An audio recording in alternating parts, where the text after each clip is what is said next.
할렐루야. 좀 덥지요, 벌써? 금방 더워지는 것 같습니다. 오늘 예배 전에 앞에 저는 어서 천사가 내려온 줄 알았어요. 뭐 천사라고 뭐 다 날씬하겠습니까? 조금 뚱뚱한 천사도 있고 그런 것이죠.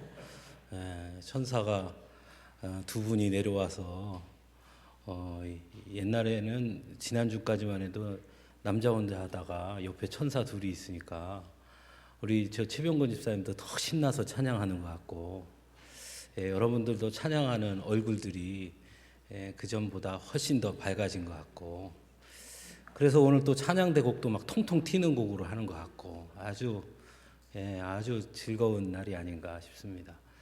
앞으로도 매주 그렇게 하리라고 믿습니다. 앞으로도 잘 감당하시라고, 그냥 보고 그냥 좋다 이렇게만 하면요, 그분들이 안 좋은가 보다 이렇게 생각할 수 있으니까 할 때마다 더 크게 찬양도 해주고, 또 예배 마치고 나면 너무 예뻤다, 너무 멋있었다, 칭찬도 해주시고, 이따 점심 먹고 나면 커피라도 한 잔 뽑아서 갖다도 주고, 그렇게 하시고 격려해 주시면 앞으로 더 잘하리라고 믿습니다. 우리 크게 박수 한번 쳐주죠.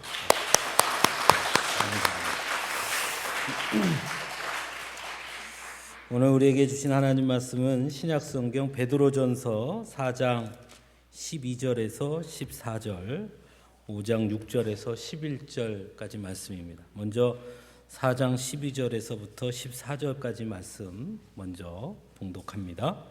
제가 봉독하겠습니다. 사랑하는 자들아, 너희를 연단하려고 오는 불시험을 이상한 일 당하는 것 같이 이상히 여기지 말고 오히려 너희가 그리스도의 고난에 참여하는 것으로 즐거워하라. 이는 그의 영광을 나타내실 때에 너희로 즐거워하고 기뻐하게 하려 함이라.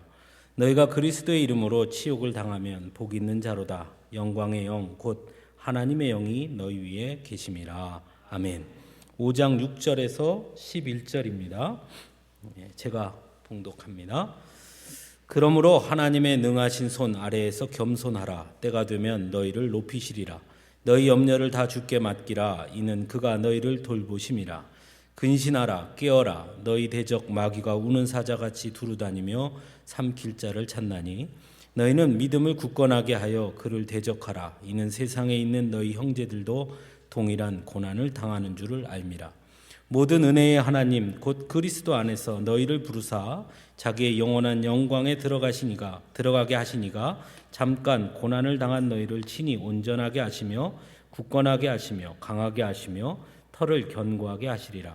권능이 세세 무궁하도록 그에게 있을지어다. 아멘.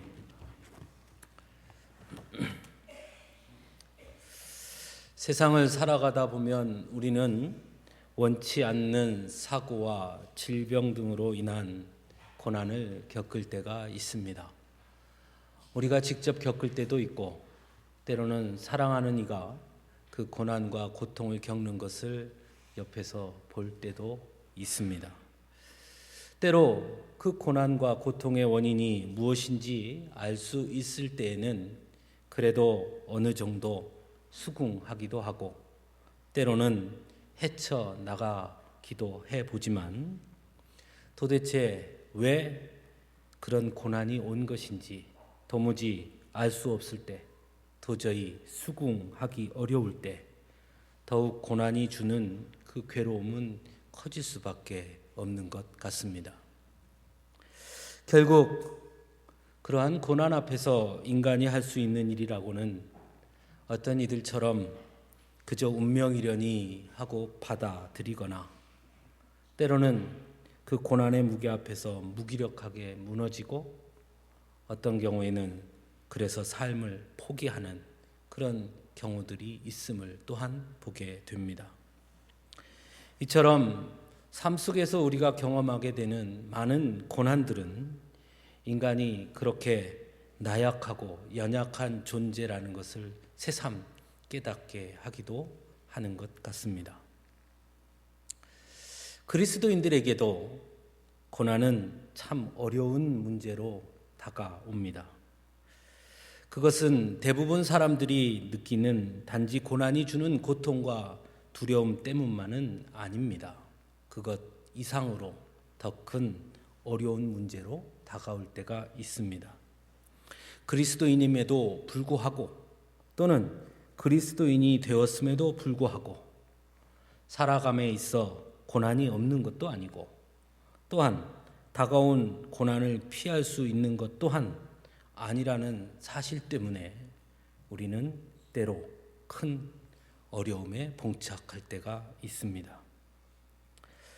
그래서 어쩌면 하나님을 알지 못하는 자들이 느끼는, 그들이 느끼지 못하는 또 다른 갈등과 고민 속에 빠져들게 하기도 합니다.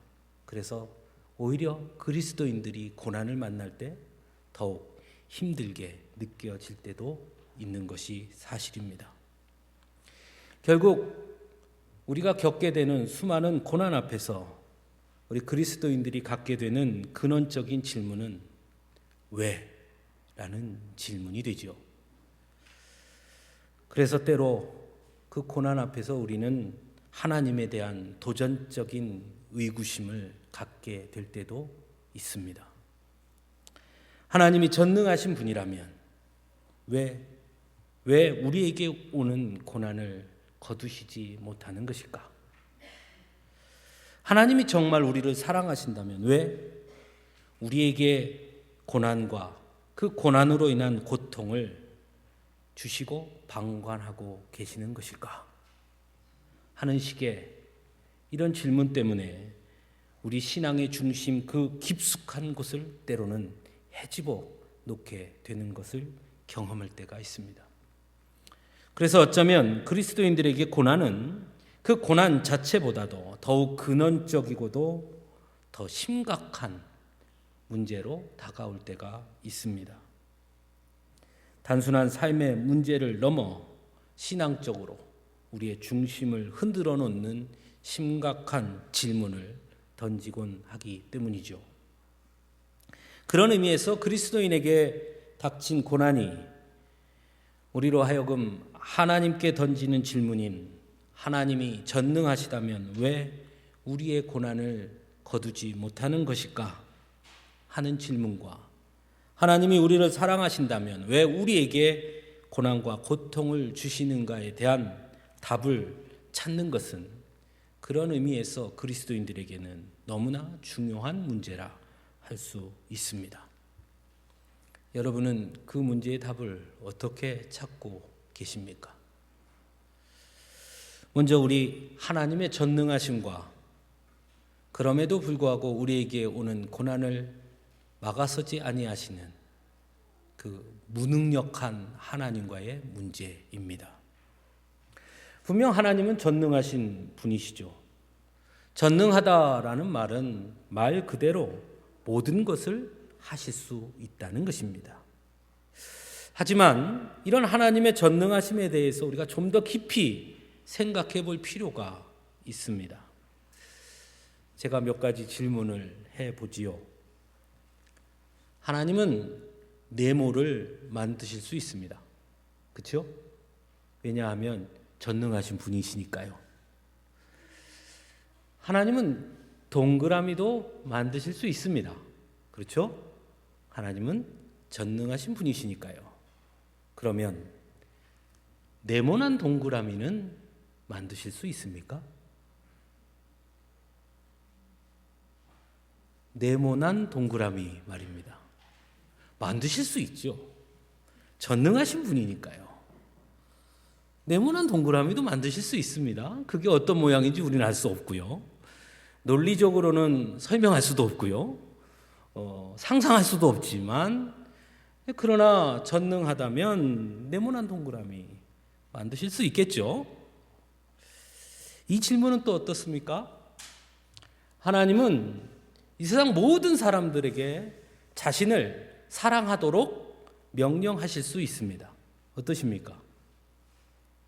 어떻습니까? 하실 수 있겠죠? 전능하신 분이니까요. 그럼 이 질문은 어떻습니까? 하나님은 누군가에게 하나님을 미워하도록 명령하실 수도 있습니다. 어떤가요? 그것도 가능한 일이죠. 전능하신 분이니까요. 하나님은 하나님을 믿기로 한 모든 사람을 구원하실 수 있습니다. 맞지요? 전능하신 분이니까요. 그러면 하나님은 하나님을 믿기로 한 모든 사람을 구원하지 않을 수도 있습니다. 맞습니까? 왜 대답을 안 하시죠? 맞습니다. 하나님은 우리와 언제든지 약속을 하실 수 있는 분입니다. 왜냐하면 전능하신 분이니까요. 그러면 하나님은 우리와 한 약속을 언제든지 깨실 수 있습니다. 어떤가요? 그것도 가능하지요. 논리적으로 분명히 다 하실 수 있습니다. 전능하신 분이니까요. 논리적으로는 전능하신 분이니 모든 것이 가능하지요. 죽은 사람도 살리실 수 있고 때로는 그냥 죽일 수도 있지요. 전능하신 분이니까요. 하지만 우리가 아는 하나님은 그런 분은 아니지요. 약속하신 것을 깨뜨리는 분도 아니고 심심하다고 누군가를 마음대로 죽게 하지도 않고 또는 구원의 약속을 파기하지도 않고 때로는 사람들에게 하나님을 미워하도록 하시지도 않습니다. 논리적으로는 전능이라는 관점에서 모든 것을 하실 수 있지만 그러나 우리가 아는 하나님은 그런 분이 아니라는 것입니다. 더욱이 성경은 우리에게 하나님을 그런 식의 전능하신 하나님으로 알도록 허용하지도 않습니다. 하나님은 분명 전능하신 분이지만 그러나 그 전능하심을 모든 것에 적용하지 않는다는 것입니다. 하나님은 분명 하나님을 믿는 자들을 구원하시겠다 약속하셨고 그 약속을 깰 수도 있으나 그러나 하나님은 그 약속을 깨지 않으실 수도 있는 분이시죠. 그것은 하나님의 선택이죠. 우리가 아는 하나님은 그 약속을 절대로 깨지 아니하시는 분입니다. 그렇다면 하나님의 전능하심이란 무엇일까요? 이런 질문이 남겠죠. 하나님의 전능하심을 이야기하며 또 한 가지를 이야기해 볼 필요가 있습니다. 그것은 하나님의 신실하심입니다. 우리 하나님은 신실하신 분이십니다. 그렇게 믿으십니까? 네, 우리 하나님은 신실하신 분이십니다. 하나님의 전능하심은 하나님의 능력이지요. 전능, 모든 것을 할 수 있는 능력. 신실하심은 무엇입니까? 하나님의 속성, 하나님의 성품입니다. 그러므로 전능하심을 모든 능력을 행하심에 있어 하나님의 속성, 하나님의 성품이신 신실하심으로 그 전능하심을 제한하시는 것입니다. 약속을 깰 수 있으나 그러나 약속한 것을 지키시는 그 신실하심의 하나님의 속성이 약속을 깨지 않도록 즉 하나님의 전능하심의 그 능력을 제한하도록 하신 것입니다. 그리고 그것이 성경이 우리에게 가르쳐주는 하나님이시죠. 모든 것을 하실 수 있는 전능함, 그것은 곧 다른 말로 표현하면 모든 것을 하지 않을 수 있는 전능함인데 결국 신실하신 하나님께서 전능하신 능력으로 자신의 선택권을 자신의 전능하심을 스스로 제한하신다는 것입니다. 그것이 전능하신 하나님이십니다. 그러므로 다시 고난의 문제로 돌아가면 우리에게 오는 고난을 하나님은 원초적으로 막으실 수 있는 분이십니다. 전능하신 분이시니까요. 그렇게 믿으십니까? 그러나 하나님은 또한 신실하신 분이십니다. 그래서 하나님은 인간을 창조하시며 인간에게 자유를 허락해 주셨습니다. 내 삶을 내 스스로 개척하도록, 우리 인간에게 마음껏 자신의 삶을 만들어 가도록 허락해 주셨습니다. 하나님이 그렇게 작정하신 것입니다. 하나님은 그렇게 약속하셨고 그렇게 작정하셨기 때문에 신실하신 하나님께서는 우리가 당하는 고난을 원초적으로 제하는 것이 아니라 놔두시는 것입니다.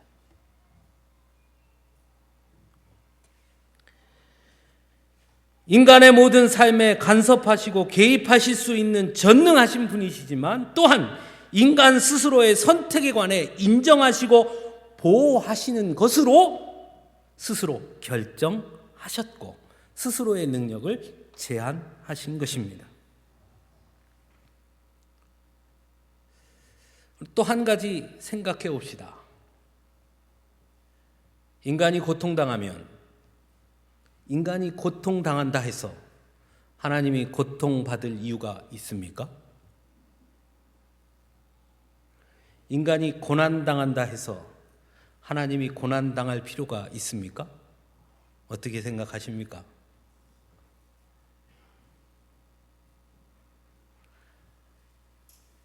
인간이 고난당한다 해서 내가 고난당할 이유는, 하나님이 고난당할 이유는 없는 것이죠. 며칠 전에 영국에서 맨체스터에서 테러가 일어나서 많은 사람이 죽기도 하고 다치기도 했다는 소식을 들었습니다. 여러분 들으셨지요? 듣고 어떤 마음이 들었던가요? 예? 안 됐네. 에이, 나쁜 사람 같으니라고. 그 사람 누가 어떤 놈이야? 이러고 지나갔지요. 거기에 나의 자녀가 있으면 어떻겠습니까? 내 자녀가 그 자리에 있었다고 생각하면 여러분 어떤 마음이 들겠어요? 아, 참 안 됐네. 그 테러범이 누구야? 참 나쁜 놈이네. 이러고 지나가겠습니까? 아니면 그 사실 때문에 내가 아프고 고통스럽고 쓰리고 어떨 것 같습니까? 똑같은 일을 당했지만 그와 어떤 관계에 있느냐에 따라서 그 똑같은 일의 고난이 내게 다가오는 것이 다르게 느껴지는 것이죠. 하나님은 전능하신 분이고 하나님은 인간과 같지 않으신 분이고 인간은 하나님이 창조하신 피조물일 뿐입니다. 그러므로 인간이 고난 가운데 허덕이며 고통 가운데 신음한다 하더라도 창조주이신 하나님께서 그것을 보며 아파하고 고통스러워하며 쓰라려 할 이유는 아무데도 없습니다. 그러나 하나님은 그걸 선택하지 않습니다.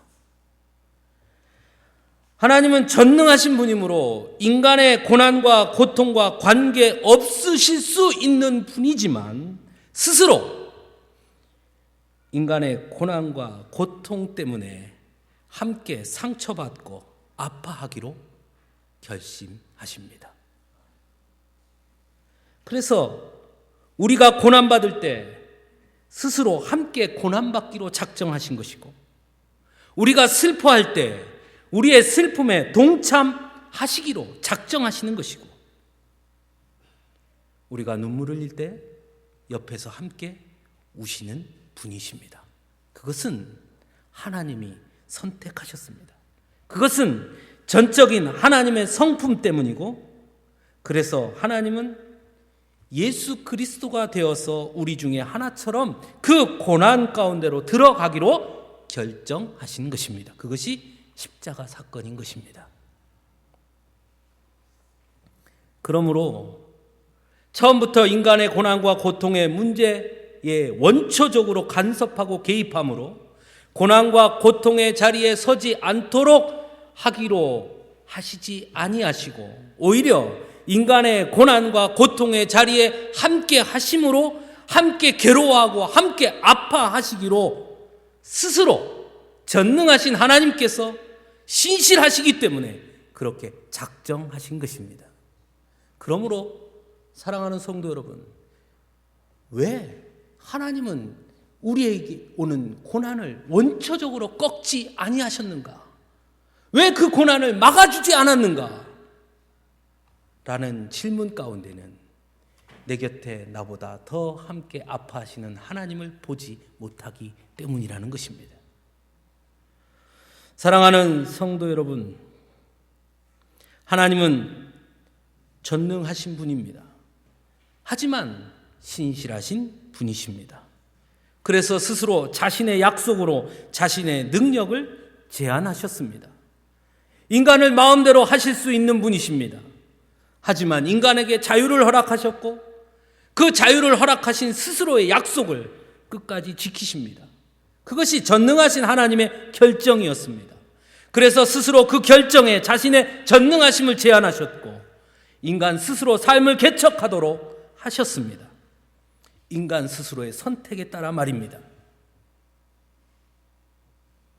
그래서 인간은 그가 그리스도인이든 그렇지 않든 태양이 악인과 의인을 차별 없이 비추는 것처럼 인간은 누구나 삶 속에서 고난과 고통과 죽음을 피하지 못하는 것입니다. 하나님은 결코 그리스도인들이라 해서 이 세상에서 따로 불러내어서 저 이상한 곳으로 슉 데리고 가서 거기서 어려움이 모두 사라진 안락한 환경에 우리끼리 머물도록 하지 않으시는 분입니다. 왜냐하면 그것은 하나님의 신실하심에 어긋나는 일이기 때문입니다. 그래서 오늘 본문에서 베드로 사도는 이렇게 말합니다. 사랑하는 자들아, 너희를 연단하려고 오는 불시험을 이상한 일 당하는 것 같이 이상히 여기지 말라. 삶의 고난은 그리스도인이든 그리스도인이 아니든 누구에게나 삶의 고난은 다가오는 것이다 말씀합니다. 이런 연장선상에서 본다면 하나님의 사랑과 고난 또한 결코 충돌하지 않습니다. 하나님의 전능하심은 우리를 사랑하실 수 있음을 의미합니다. 물론 사랑하지 않을 수도 있습니다. 하지만 하나님은 우리를 사랑하시기로 작정하셨고 그 하나님의 작정하심을 결코 신실하심 때문에 깨트릴 수 없어서 죄 가운데 죽을 수밖에 없는 우리들을 여전히 사랑하시는 사랑으로 우리를 바라보고 계시는 것입니다. 결국 우리를 사랑하도록 스스로 작정하신 그 약속이 하나님의 사랑하지 않을 수 있는 그 전능하심을 제한하신 것입니다. 그래서 하나님은 고난당하는 인간을 사랑으로 접근하십니다. 비록 인간이 잘못된 선택으로, 인간의 잘못된 선택으로 주어진 고난이라 하더라도 네가 그렇게 선택해서 당한 고난이니 나는 모르겠다 하고 방관하지 않고 그저 놔두지 않고 사랑하시기로 작정하셨기에 그럼에도 불구하고 끝까지 우리와 함께 하시고 우리의 고통과 고난에 동참하시며 우리를 향한 눈을 거두지 아니하시고 그래서 우리가 나락에 떨어지면 그 나락에 함께 있고 웅덩이에 빠지면 그 웅덩이 가운데 함께 있고 눈물 골짜기에 빠지면 그곳에서 같이 울고 계시는 그 사랑으로 우리에게 다가오시는 것입니다. 대표적인 예가 하나 있습니다. 예수님의 친구 나사로의 죽음입니다. 예수님은 전능하신 하나님이시죠? 그렇죠? 그러니까 죽은 자도 살리실 수 있는 분이시죠. 그러면 나사로에게 죽음이 오지 않도록도 하실 수 있는 분이시죠. 그런데 예수님은 친구 나사로가 죽도록 놔두십니다. 그러면 예수님은 친구 나사로를 사랑하지 않은 걸까요? 요한복음에 보면 나사로의 죽음 앞에서 눈물을 흘리는 예수님을 목격한 유대인들이 이렇게 이야기를 합니다. 보라, 그를 얼마나 사랑하셨는가.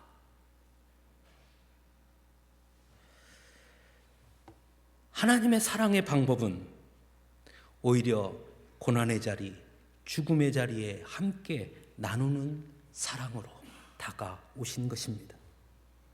우리가 사랑하는 사람의 고난을 보며 가슴 아파하고 절절 끓는 심정으로 고통스러워하듯이 하나님은 자신이 사랑하는 믿음의 자녀들의 고난과 고통을 보면서 가슴 아파하고 계십니다. 그가 선택한 결과라 하더라도 말입니다. 우리의 고난과 고통에 인해 하나님 스스로 영향을 받으시는 것이죠. 친구 나사로의 죽음 앞에서 눈물 흘리며 우셨던 것처럼 우리가 고난과 고통 속에 신음할 때 우리 주님은 우리 곁에서 함께 우시는 것입니다. 그리고 그 사랑 때문에 하나님의 아들이 죽으신 것이죠. 그래서 본문 4장 13절에서 이렇게 증거합니다. 오히려 너희가 그리스도의 고난에 참여하는 것으로 즐거워하라. 이는 그의 영광을 나타나실 때에 너희로 즐거워하고 기뻐하게 하려 함이라. 고난이 실패나 좌절이 아니라 오히려 예수 그리스도의 영광에 참여할 수 있는 길이라 말씀하고 있습니다. 왜냐하면 고난을 통해 그리스도와 운명적인 만남이 이루어지고 그곳에서 예수 그리스도와 함께하는 경험을 하게 되는 것이기 때문입니다.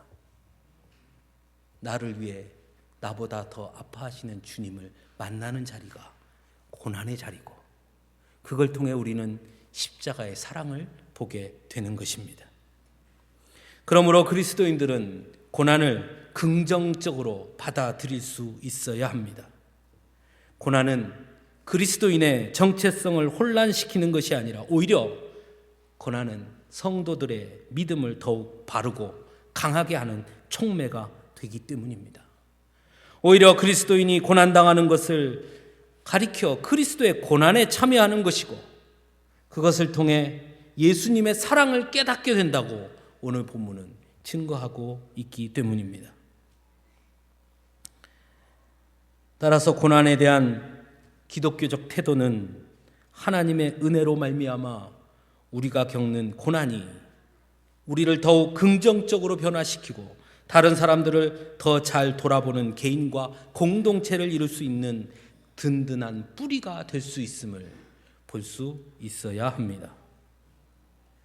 사랑하는 성도 여러분, 하나님의 사랑은 삶에 간섭하며 개입함으로 나타나는 것이 아니라 오히려 끝까지 우리를 믿어주고 지지해주며 때로 잘못된 선택으로 인해 고난과 고통을 받을 때에도 외면하지 아니하며 그 자리에서 함께 그 고난과 고통을 감당하며 아파하는 사랑으로 나타나 주시는 사랑입니다. 그러므로 고난은 하나님의 전능하심과 사랑을 우리로 하여금 더 깊이 이해하도록 초대하는 초대장이라는 것을 알 수 있기를 간절히 바랍니다.